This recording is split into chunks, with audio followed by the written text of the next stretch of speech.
Gracias a ti por estar con nosotros. Saber para servir.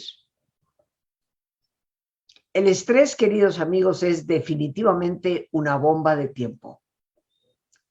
Un mecanismo tan antiguo, tan importante para nuestra propia supervivencia, pero que muy desafortunadamente se ha convertido en eso, una bomba de tiempo para nuestra salud y por lo tanto para nuestra calidad de vida, diría yo, para la vida misma.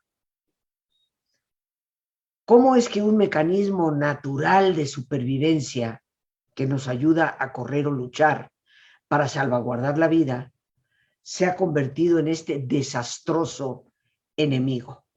He estudiado profundamente el tema. ¿Qué nos causa estrés?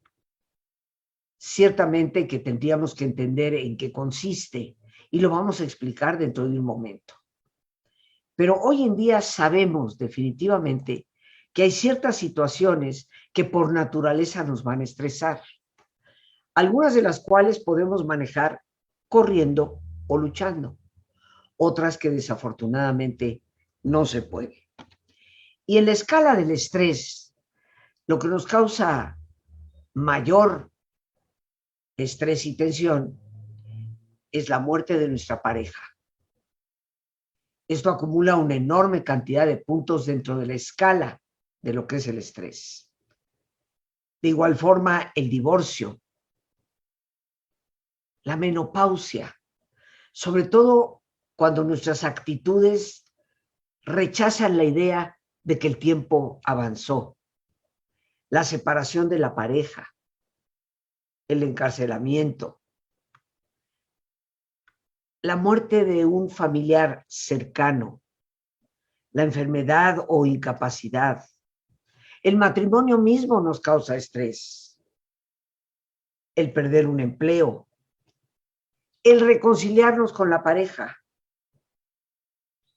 el retiro, la jubilación, el cambio de la salud en un pariente cercano, el trabajar más de 40 horas por semana, el embarazo, los problemas sexuales, ciertamente la llegada de un nuevo miembro a la familia, el cambio de rol en el trabajo, cosa que hoy tan frecuentemente ha sucedido. Cuando empresas reducen personal, parecen cargarle el trabajo por entero a otros. Cambio en el estado financiero, el fallecimiento de un amigo o una persona cercana a nuestra familia. El cambio en el número de discusiones con nuestra pareja. El tener una hipoteca o un préstamo bancario. Problemas con esa hipoteca o con ese préstamo bancario. Dormir menos de 6 horas, mucho cuidado, queridos amigos. Cambio de responsabilidades en el trabajo. Problemas con la familia política o con los hijos. Un logro personal sobresaliente, algo que de repente llega a nuestra vida en lo que logramos una nueva meta. Nuestra pareja empieza o deja de trabajar. Comenzar o terminar la escuela. Cambios en las condiciones de vida, una remodelación en la casa, tener visitantes ahí que normalmente no están. Cambio en hábitos personales. Una alergia crónica. Problemas con nuestro jefe en el trabajo. Cambio en el horario o en las condiciones de trabajo. Cambio de residencia. Los síndromes premenstruales. Cambio de escuela. Cambio de actividad religiosa. Cambio en actividades sociales. Un préstamo menor. Cambio en la frecuencia de reuniones familiares. Las mismas vacaciones. Época de vacaciones navideñas. Una infracción menor en la ley. he querido detenidamente compartir con ustedes y leer esta lista que está establecida desde el punto de vista médico en la escala del estrés, desde los que nos producen mayor cantidad de estrés hasta lo que nos acompaña casi cotidianamente. Pero si hemos prestado atención a esta lista, muchos de nosotros hemos tenido pérdidas, desafortunadamente, de seres muy queridos, pérdida tal vez del empleo, cambio en nuestra situación financiera, cambios en la rutina familiar, cambio. Porque es ante el cambio precisamente que se enciende este poderoso mecanismo llamado estrés. La palabra estrés, queridos amigos, viene desde el siglo XIX. Se inventó originalmente en el idioma inglés y se refería estrictamente a lo que es el desgaste en las partes de una máquina. La revolución industrial cobró su auge, su apogeo, precisamente en esa segunda mitad del siglo XIX. Y las personas empezaron a percatarse de que ninguna máquina es para siempre. Y cuando se detenían, empezaron a observar que había partes de la máquina que se habían desgastado. A ese desgaste de las piezas le llamaron estrés. Las piezas estaban desgastadas, estresadas. Pero ahí es cuando se inventa esa palabra. Posteriormente, ya a principios del siglo XX, el doctor Cannon, posiblemente padre de la fisiología moderna, empieza a hablar del estrés en el cuerpo humano y cómo ciertamente ante diversas circunstancias nuestro cuerpo se va desgastando. Y como toda pieza que se desgasta, eventualmente puede romperse. Sin embargo, no fue él el que utilizó ese desgaste como tema principal de su investigación. Es hasta el doctor Hans Selye, médico húngaro, que dedica prácticamente toda su vida al estudio de este fenómeno natural. Él, como médico especialista en endocrinología, hizo un largo servicio en lo que se llama patología, el estudio precisamente de las partes enfermas. Cuando hoy, por ejemplo, alguien tiene un tumor de tipo canceroso o sospechoso de serlo, ese tumor o esa biopsia que se extrae del cuerpo se manda con un patólogo para que lo revise y pueda detectar si efectivamente es maligno o no lo es. Los patólogos trabajan muy intensamente también con cadáveres, estudiando las razones de la muerte. Y el doctor Hans Selye observó durante su servicio en patología que independientemente de la causa de muerte de la persona, hubiera sido por un infarto súbito, repentino, o hubiera sido consecuencia de un largo proceso canceroso, hubiera sido una persona con una larga historia de medicamentos, o hubiera sido alguien que no estaba tomando medicamentos, hubiera sido un problema pulmonar o renal o cardíaco o del que fuera, independientemente de la causa fundamental de la muerte, había ciertos signos en los cadáveres. Había ciertamente una involución de una importante glándula que es el timo. Había una hipertrofia de las glándulas suprarrenales, que son como dos pequeños sombreritos, cada uno de ellos colocados sobre los riñones. Y también había ulceraciones en el estómago, a veces hasta la entrada del intestino. Pudo observar, por lo tanto, que más allá de la causa específica de muerte, había signos en común con todas las personas fallecidas. Esto lo llevó a dedicarse el resto de su vida a estudiar ese fenómeno.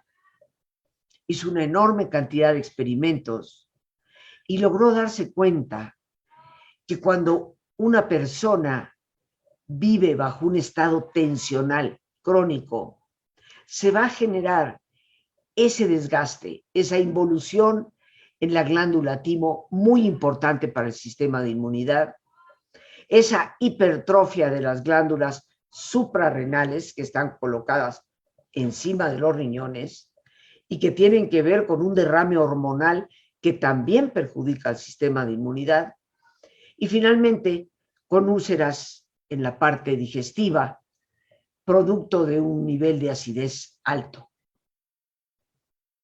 Descubrió que este mecanismo es perfectamente natural en el ser humano, como ya lo había dicho el doctor Cannon, el gran fisiólogo, pero que sin embargo, llevado a su extremo, generaba como una bomba de tiempo la muerte. Hans Selye llamó al estrés síndrome general de adaptación, porque se dio cuenta, queridísimos amigos, que es un mecanismo que de forma natural se enciende cuando tenemos que enfrentar algún tipo de cambio. El cuerpo trata de compensar y de esta manera genera una derrama hormonal que nos ayuda precisamente a correr o luchar. Cuando utilizamos esas hormonas adecuadamente, el cuerpo vuelve a equilibrarse.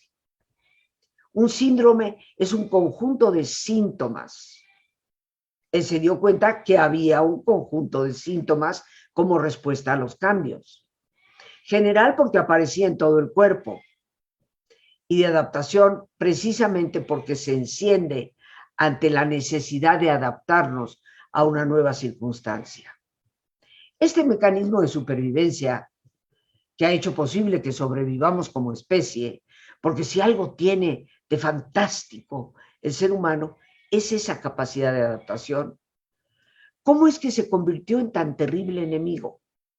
Y la respuesta, indudablemente, creo que casi todos la podemos deducir, es precisamente el hecho de que vivimos en una época, desde hace más de 100 años, al inicio del siglo XX, si no es que desde la segunda mitad del siglo XIX, una época de constantes cambios. No acaba de cambiar una cosa cuando vuelve a cambiar. Lo vemos hoy en día con algo tan sencillo como los teléfonos celulares, donde cada vez el modelo nuevo ofrece una exigencia de adaptación para volver a aprender ciertas funciones. Hoy ya casi nadie perdura en un trabajo 30, 40 años. Los jóvenes hoy cambian de trabajo cada tantos meses. Constantes medios en que nos encontramos que nos exigen esa adaptación y el cuerpo obviamente se desgasta, lo cual nos lleva a correr ciertos riesgos. Pero será muy importante, queridos amigos, que entendamos cómo funciona el estrés en nuestro cuerpo para comprender la urgente necesidad que tenemos de poder manejarlo.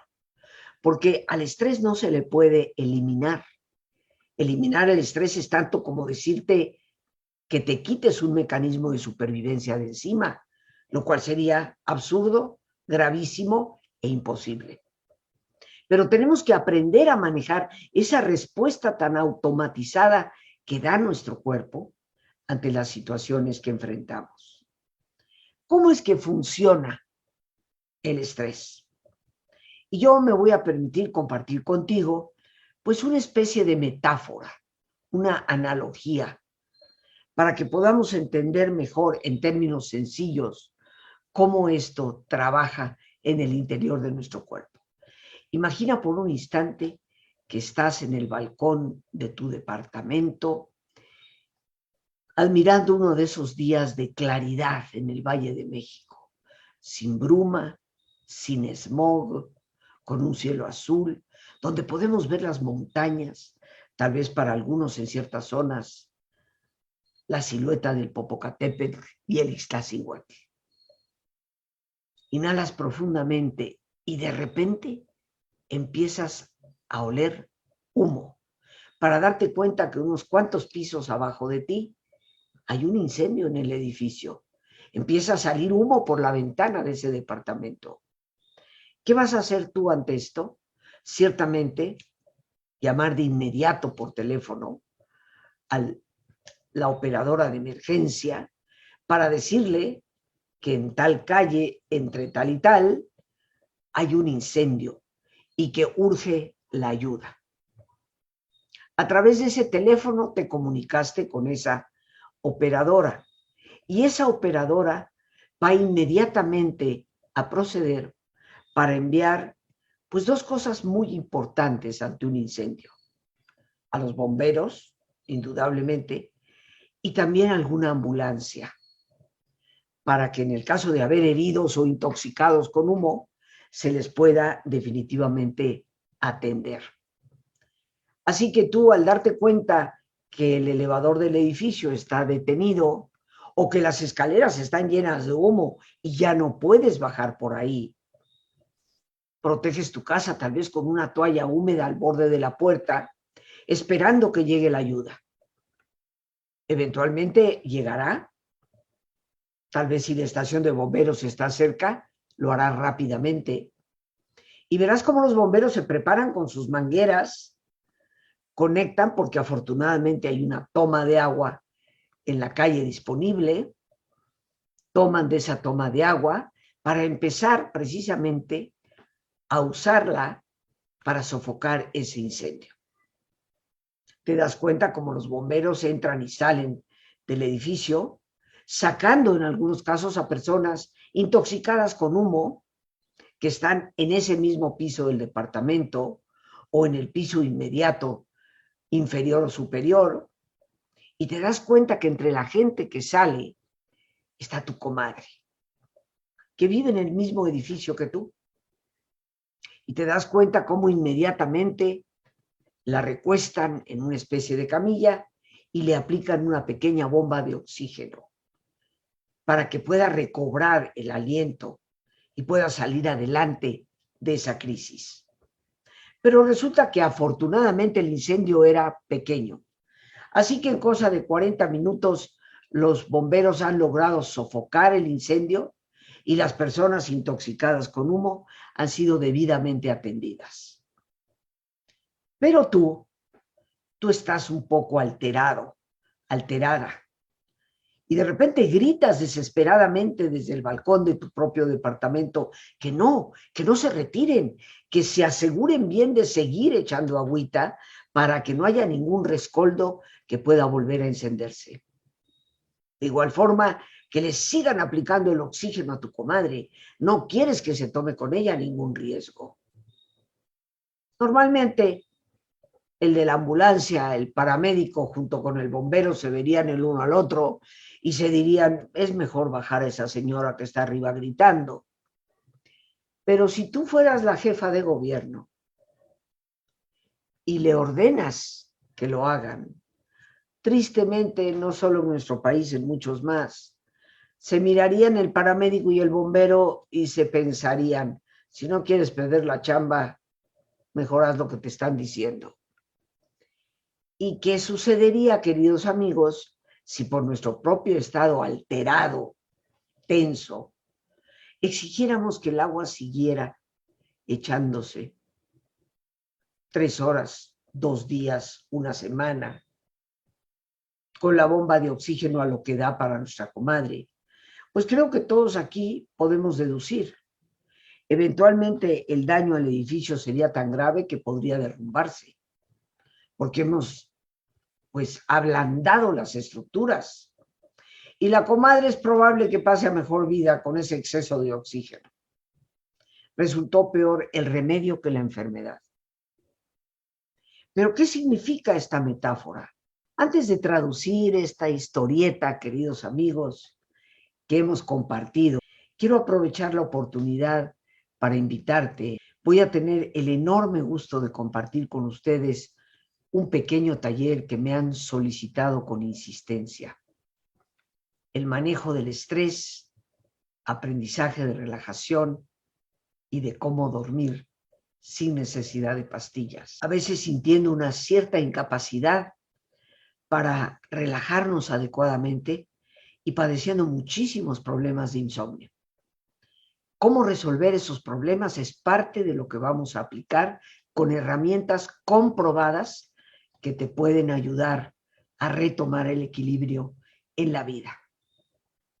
Para informes puedes llamar al 55 37 32 9104 o bien a ese mismo número enviar un mensaje de WhatsApp, Telegram o Signal. Con todo gusto, desde ahí estaremos dando respuesta para toda la información que necesites.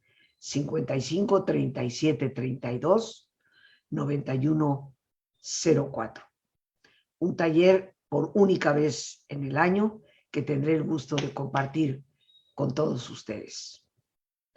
Y vamos a traducir esta historieta que te he recontado del incendio. ¿Qué significa en realidad? ¿Qué es el incendio? Empecemos por ahí.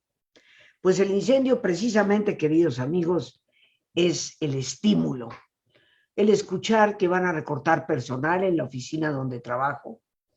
El darme cuenta que un familiar está contagiado, que un amigo cercano ha tenido un grave problema. Cualquiera de estas cosas que hemos mencionado al iniciar el programa es el estímulo. Y yo voy a comunicar a través de mis sentidos, porque lo oigo, lo veo o lo pienso. No necesita ser un estímulo exterior, puede ser un estímulo interior. Basta con que yo piense que mi familiar está enfermo o piense que voy a perder el empleo.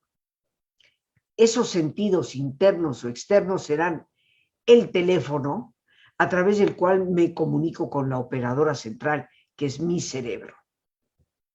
Y en el cerebro una glándula importantísima.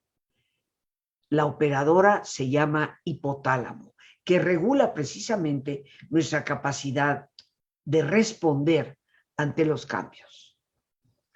Esa glándula se va a encargar de comunicarse con la glándula maestra, la hipófisis, que va a descargar una serie de estímulos al sistema endocrino hormonal, que son los bomberos. Todas nuestras glándulas se alertan, pero también esa operadora central alerta a las ambulancias, que son el sistema nervioso autónomo, ese sistema nervioso que inerva todos nuestros órganos. Así pues, ante un estrés, tenemos a todas las glándulas alteradas y los órganos sobreestimulados. ¿Qué es el agua que van a requerir los bomberos? Pues ciertamente que antes de llegar al sitio necesitan proveerse. Y esas son las glándulas suprarrenales. Le van a proveer las hormonas necesarias para reaccionar. Y hay dos hormonas fundamentales. ¿Te recuerdas? Los bomberos necesitan agua para apagar el fuego, las ambulancias oxígeno para atender a los intoxicados. Esa agua es el cortisol y ese oxígeno es la adrenalina. Por lo tanto, cada vez que tú recibes un estímulo, tu cerebro alerta al sistema nervioso autónomo, al sistema endocrino hormonal, hace que las glándulas suprarrenales segreguen una mayor cantidad de hormonas y de esta manera reaccionamos ante lo que nos está sucediendo. La adrenalina te dará energía para en ese momento tomar una decisión, correr o luchar. Y el cortisol para mantener esa carrera que tristemente a veces mantenemos durante casi toda la vida. Pero obviamente todo por servir se acaba y ese desgaste puede llevarnos a serios problemas de salud. ¿Por qué? ¿Cómo se afecta el sistema inmunológico a través de esto? Esto lo tendremos ya que platicar en otro programa, porque el tiempo se nos ha terminado. Por hoy, las gracias a Dios por este espacio que nos permite compartir. Las gracias a nuestra productora Lorena Sánchez y a ti, el más importante de todos, una vez más, gracias. Muchísimas gracias por tu paciencia al escucharme y por ayudarme siempre a crecer contigo. Que Dios te bendiga.